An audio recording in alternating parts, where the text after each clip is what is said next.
बिस्मिल्लाहिर्रहमानिर्रहीम। अस्सलाम वालेकुम वरहमतुल्लाहि वबरकातुहू।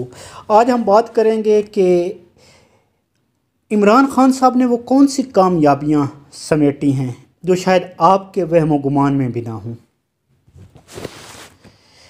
मेरे दोस्तों, आलमी दुनिया में हम तन्हा थे, आलम इस्लाम से भी हम अलग थलग थे। यूरोप, इसराइल, इंडिया और अमेरिका हमें खुड्डे लाइन लगाने की सरतोड़ कोशिश में जुटे हुए थे। ला इलाहा इल्लल्लाह के नारे से वजूद में आने वाली मुमलिकत पर दहशतगर्द रियासत का लेबल चिस्पां कर दिया गया था।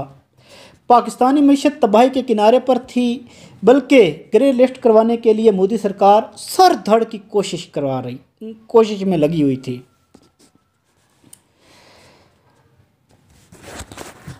हम अपने सामीन को याद कराते चलें, मज़ीद आगे बढ़ने से पहले, मज़ीद इस डिस्कस करने से पहले कि आप हमारे चैनल सदाए गाजी को सब्सक्राइब करें, बेल के आइकन को दबाएं और वीडियो को लाइक करें, शेयर करें। कमेंट्स के अंदर एक नारा पाकिस्तान का मतलब क्या, ला इलाहा इल्लल्लाह ज़रूर लिखें। इमरान खान की तकरीर से सबसे बड़ी कामयाबी जो हमको मिली, पाकिस्तानियों को मिली, वो ये है कि इमरान खान ने उन तोपों का रुख अब इंडिया की तरफ मोड़ दिया है।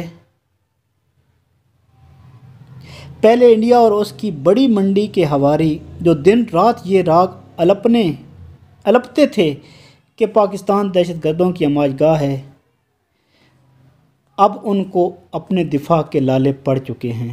इससे बड़ी कामयाबी और क्या हो सकती है कि आपका दुश्मन जो आप पर ताबड़तोड़ हमले कर रहा हो,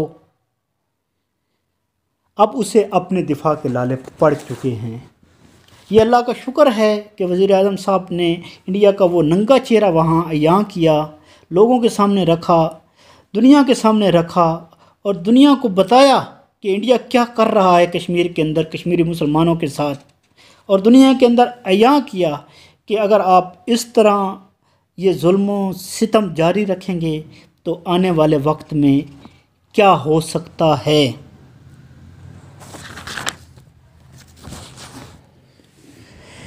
कश्मीर पर ढाए जाने वाले मजालिम जो पर्दों के पीछे थे, खान साहब ने वो तमाम पर्दे चाक कर दिए। अब इंडिया का मकरू चेहरा दुनिया देख रही है और अक़वाम आलम से आवाज़ें उठना शुरू हो गई हैं। अब इंशाल्लाह वो दिन दूर नहीं जब कश्मीर में आज़ादी का सूरज तलू होकर रहेगा। जब आप किसी की परवाह किए बगैर इंसाफ पर मबनी बात करते हैं तो लोगों के दिलों में आपके लिए प्यार और मोहब्बत के जज्बात पैदा होते हैं। इमरान खान साहब की तकरीर ने उम्मत मुस्लिमा के सरबराहान के दिलों को मुसख्खर किया, अपने लिए और अपनी कौम के लिए मोहब्बत अखुवत के जज्बात समेटे, पाकिस्तानी कौम के वक़ार को बढ़ाया। आलम इस्लाम की तरफ से आपके लिए किए गए बंद दरवाज़े अब आप आने वाले वक्त के अंदर खुले देखेंगे, खुले पाएंगे और आपको खुले ही नज़र आएंगे। इंशाल्लाह आने वाले वक्त के अंदर अब पाकिस्तान दुनिया की तवज्जो का मरकज़ आपको नज़र आएगा, जिससे आपकी मईशत पर बड़े गहरे असरात मुरतब होंगे, चाहे वो टूरिस्ट की सूरत में हों या इन्वेस्टर की सूरत में हों या आपकी मंडियों के अंदर तिजारत के सूरत में लोगों की रसाई। इमरान खान साहब एक विजन और मिशन है, आप जानते हैं। ये तो मतलब ये बात तो बड़ी इज़्ज़त आम है कि इमरान साहब का विजन क्या है और इमरान साहब का मिशन क्या है। वो है करप्शन जैसे नासूर को जड़ से उखाड़ फेंकना। उसके लिए उन्होंने अपने रास्ते के अंदर जितनी रुकावटें थी उनको दूर करने की कोशिश की है और अक़वाम आलम से मदद तलब की है, दुनिया से गुजारिश की है तरक्की याफ्ता ममालिक वो रुकावटें दूर करें।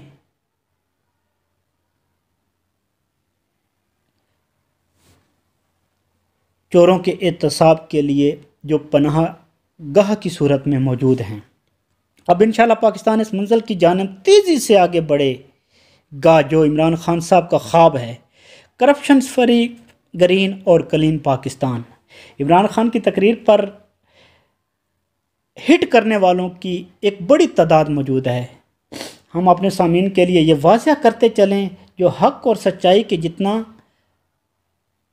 قریب ہوتا ہے، حق اور سچائی کے لیے جتنا پرعزم ہوتا ہے، مزاحمت بھی اتنی شدت کے ساتھ اس کے سامنے کھڑی ہوتی ہے۔ یہ تیر اگر نہ چلیں، لوگ آپ پر تنقید نہ کریں، لوگ آپ کے گریبان کو نہ پکڑیں اور آپ کے اوپر باتیں اور جملے نہ کسیں، تو کیسے یہ بات واضح ہوگی کہ آپ کی کوئی منزل ہے اور آپ جانب منزل رواں دواں ہیں۔ عمران خان صاحب کی سب سے بڑی اچیومنٹ جو مجھے لگتی ہے وہ یہ ہے کہ عمران خان صاحب نے اسلام فوبیا سے اقوام عالم کو نکالنے کا جو بیڑا اٹھایا ہے۔ انشاءاللہ اب اسلام کے یہ 3 hero Tayyip Erdogan, Mahathir Mohamad اور عمران خان صاحب مل کر اس جدوجہد کا اعادہ کر چکے ہیں کہ اب انشاءاللہ اقوام عالم کو ہم اسلام فوبیا سے نکالیں گے۔ اسلام کے اوپر جتنی تنقید ہوتی ہے اور اسلام کو جس طرح دہشت گردی کے ساتھ منسلک کر دیا